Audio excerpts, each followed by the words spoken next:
मेरे प्यारे देशवासियों, आप सबको नमस्कार। देश के हर कोने में ज़्यादातर परिवार अपने बच्चों की एग्ज़ाम में जुटे हुए होंगे। जिनकी एग्ज़ाम ख़त्म हो गई होगी, वहाँ कुछ रिलीफ का माहौल होगा, और जहाँ एग्ज़ाम चलती होगी, उस परिवारों में अभी भी थोड़ा बहुत तो प्रेशर होगा ही होगा। लेकिन ऐसे समय मैं यही कहूँगा कि पिछली बार मैंने जो मन की बात में विद्यार्थियों के से जो बातें की है, उसे दोबारा सुन लीजिए। परीक्षा के समय वो बातें ज़रूर आपको काम आएगी। आज 26 मार्च है।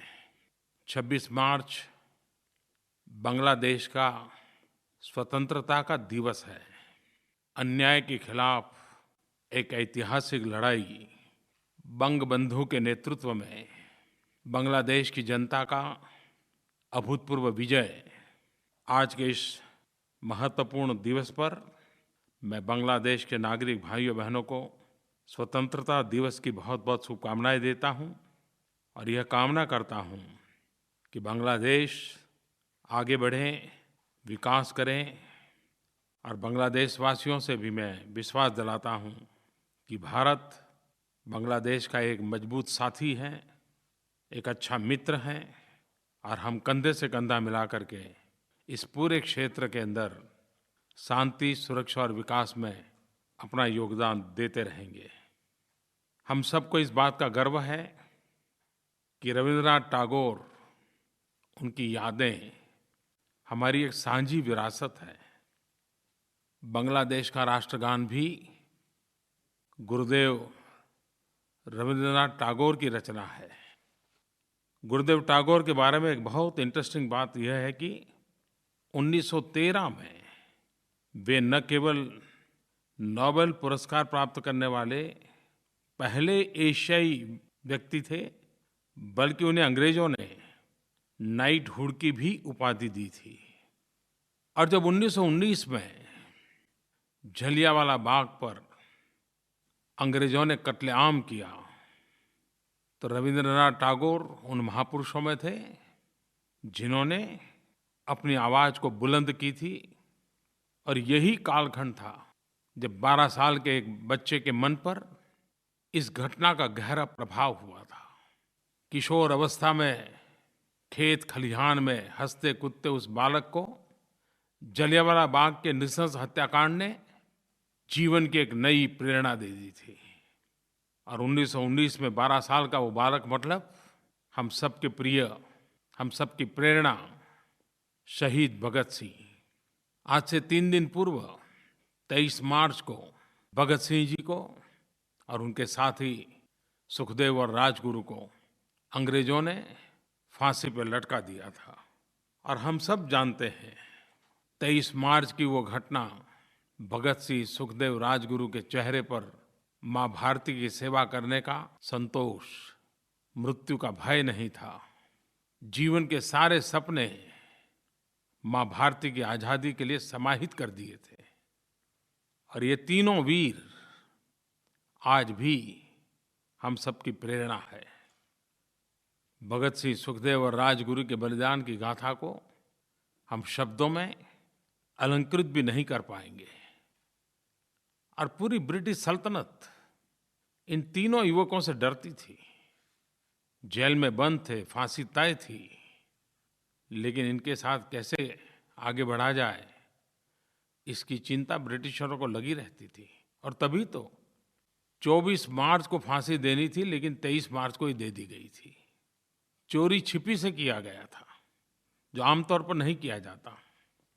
और बाद में उनके शरीर को आज के पंजाब में ला करके अंग्रेज़ों ने चुपचाप जला दिया था।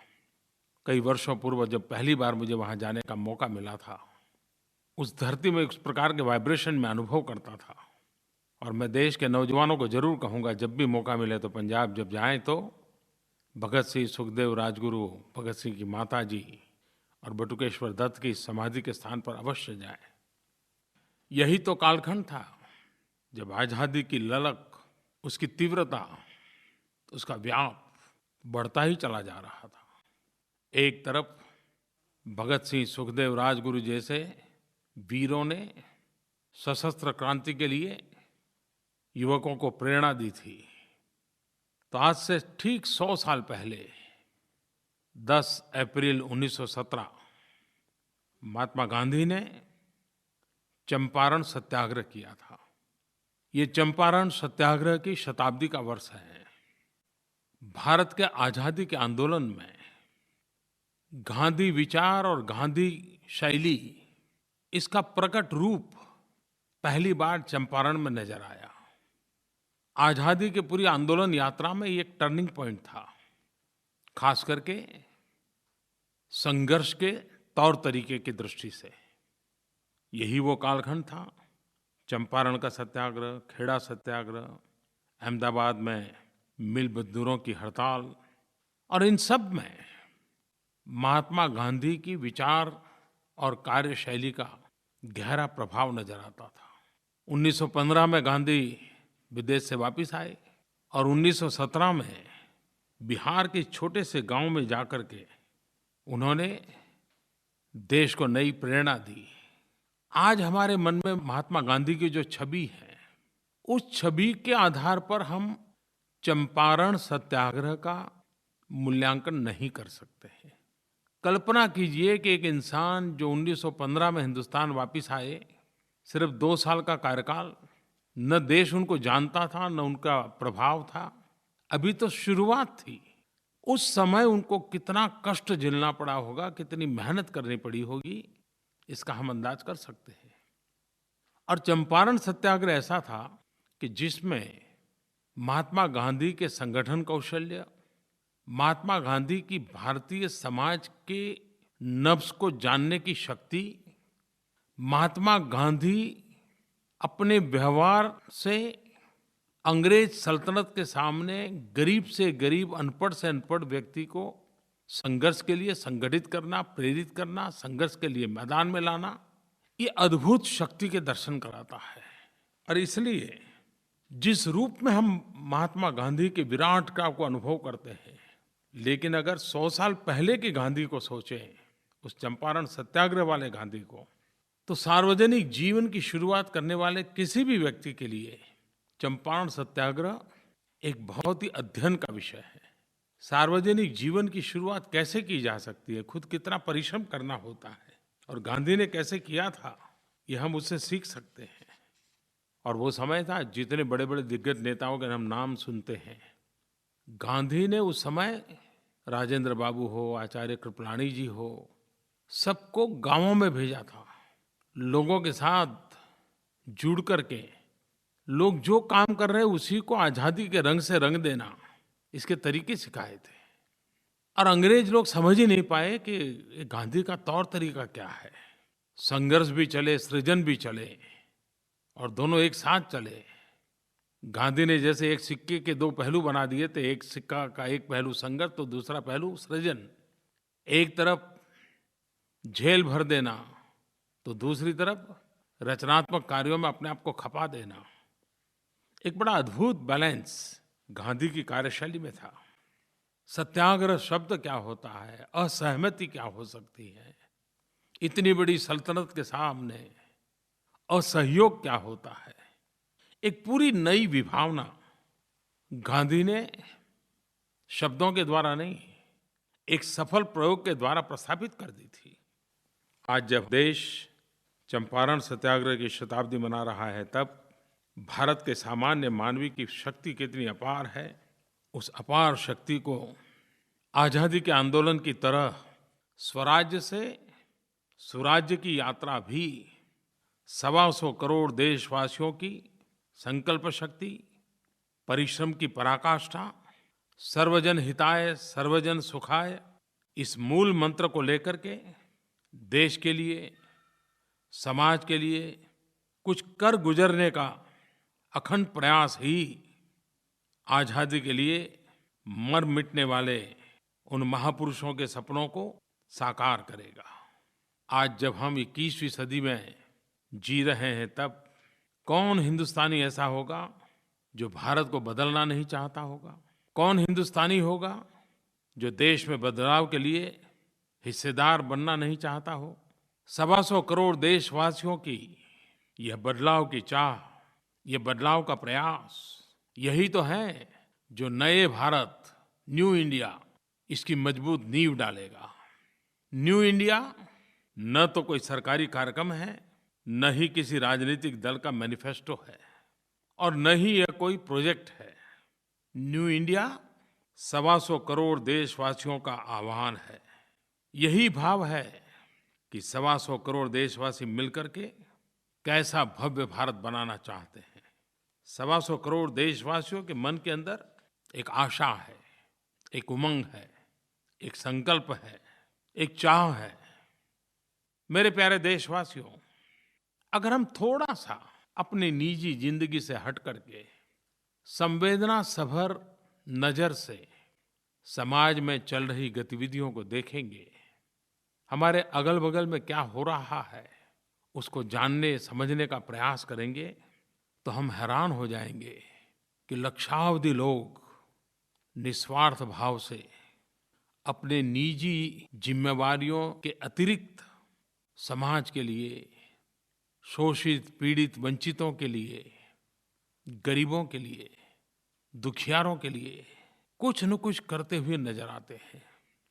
और वे भी एक मुख्य सेवक की तरह, जैसे तपस्या करते हो, साधना करते हो, वो करते रहते हैं।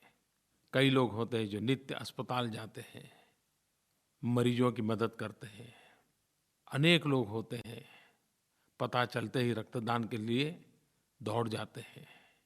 अनेक लोग होते हैं कोई भूखा है तो उसके भोजन की चिंता करते हैं। हमारा देश बहुरत्ना वसुंधरा है। जन सेवा ही प्रभु सेवा, ये हमारी रगों में है। अगर एक बार हम उसको सामूहिकता के रूप में देखें, संगठित रूप में देखें, तो ये कितनी बड़ी शक्ति है। जब न्यू इंडिया की बात होती है तो उसकी आलोचना होना, विवेचना होना, भिन्न नजरिए से उसे देखना, ये बहुत स्वाभाविक है और ये लोकतंत्र में आवकार्य है। लेकिन ये बात सही है कि 125 करोड़ देशवासी अगर संकल्प करें, संकल्प को सिद्ध करने के लिए राह तय कर लें, एक के बाद एक कदम उठाते चले, तो न्यू इंडिया 125 करोड़ देशवासियों का सपना हमारी आंखों के सामने सिद्ध हो सकता है। और जरूरी नहीं कि ये सब चीजें बजट से होती है, सरकारी प्रोजेक्ट से होती है, सरकारी धन से होती है। अगर हर नागरिक संकल्प करे कि मैं ट्रैफिक के नियमों का पालन करूं, अगर हर नागरिक संकल्प करे कि मैं मेरी जिम्मेवारियों को पूरी ईमानदारी के साथ निभाऊंगा, अगर हर नागरिक संकल्प करे कि सप्ताह में एक दिन मैं पेट्रोल डीजल का उपयोग नहीं करूंगा अपने जीवन में, चीजें छोटी-छोटी होती हैं। आप देखिए इस देश को जो न्यू इंडिया का सपना 125 करोड़ देशवासी देख रहे हैं, वो अपनी आंखों के सामने साकार होता देख पाएंगे। कहने का तात्पर्य यही है कि हर नागरिक अपने नागरिक धर्म का पालन करे, कर्तव्य का पालन करे। यही अपने आप में न्यू इंडिया की एक अच्छी शुरुआत बन सकता है। आइए 2022 भारत की आज़ादी के 75 साल होने जा रहे हैं। भगत सिंह, सुखदेव, राजगुरु को याद करते हैं, चंपारण के सत्याग्रह को याद करते हैं, तो क्यों न हम भी स्वराज्य से सुराज्य की इस यात्रा में अपने जीवन को अनुशासित करके, संकल्पबद्ध करके क्यों न जोड़े। मैं आपको निमंत्रण देता हूँ, आइए। मेरे प्यारे देशवासियों, मैं आज आपका आभार भी व्यक्त करना चाहता हूँ। पिछले कुछ महीनों में हमारे देश में